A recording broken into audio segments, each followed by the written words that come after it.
News 18 ಅಖಾಡಕ್ಕೆ ಸ್ವಾಗತ. ನಾನು ಹರಿಪ್ರಸಾದ್. ಈಗಾಗಲೇ ಹುಲಿ ಉಗುರಿನ ಬೆನ್ನು ಹತ್ತಿರುವಂತಹ ಅರಣ್ಯಾಧಿಕಾರಿಗಳು ಒಬ್ಬರಾದ ಮೇಲೊಬ್ಬರ ಮನೆಯನ್ನ ಜಾಲಾಡ್ತಾ ಇದ್ದಾರೆ. ಎಷ್ಟು ದಿವಸ ಹುಲಿ ಉಗುರನ್ನ ಹೊಂದಿದ್ದಂತಹ ಪೆಂಡೆಂಟ್ಗಳನ್ನು, ಲಾಕೆಟ್ಗಳನ್ನು ಬಹಳ ಖುಷಿಯಿಂದ ಧರಿಸ್ತಾ ಇದ್ದಂಥವರು ಅದನ್ನು ಮನೆಯಲ್ಲಿ ಎಲ್ಲಿ ಬಚ್ಚಿಟ್ಟಿದ್ದಾರೆ ಅನ್ನೋದನ್ನು ಹುಡುಕುವ ಕೆಲಸ ನಡೆದಿದೆ. ಇದರ ಬಗೆಗಿನ ವಿಚಾರದ ಬಗ್ಗೆ ಚರ್ಚೆಯನ್ನು ನಡೆಸೋಣ. ಆದರೆ ಅದಕ್ಕಿಂತ ಮುಂಚಿತವಾಗಿ ಈ ಹೊತ್ತಿನ ಹೆಡ್ಲೈನ್ಸ್ ಅನ್ನು ನೋಡೋಣ.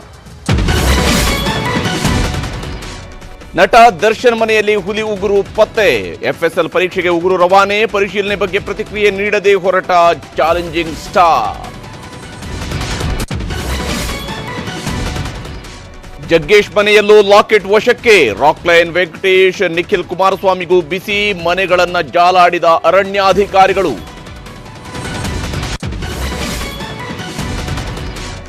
ಹುಲಿ ಚರ್ಮ ಹಾಕೊಂಡಿದ್ದು ನಿಜ, ಸರ್ಕಾರಕ್ಕೆ ವಾಪಸ್ ಕೊಟ್ಟಿದ್ದು ನಿಜ. ತನಿಖಾಧಿಕಾರಿಗಳ ಮುಂದೆ ವಿನಯ್ ಗುರೂಜಿ ವಾದ. ತನಿಖೆಗೆ ಸಿದ್ಧ ಎಂದ ಗುರೂಜಿ.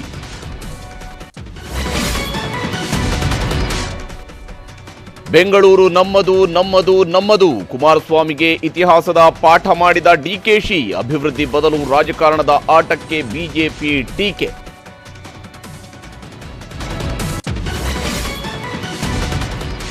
ಎನ್ಸಿಇಆರ್ಟಿ ಪುಸ್ತಕದಲ್ಲಿ ಇಂಡಿಯಾ ಬದಲಿಗೆ ಭಾರತ. ಮುಂದಿನ ಶೈಕ್ಷಣಿಕ ವರ್ಷದಿಂದ ಜಾರಿ. G20 ಶೃಂಗಸಭೆಯಿಂದಲೇ ಆಗಿತ್ತು ಶುಭಾರಂಭ.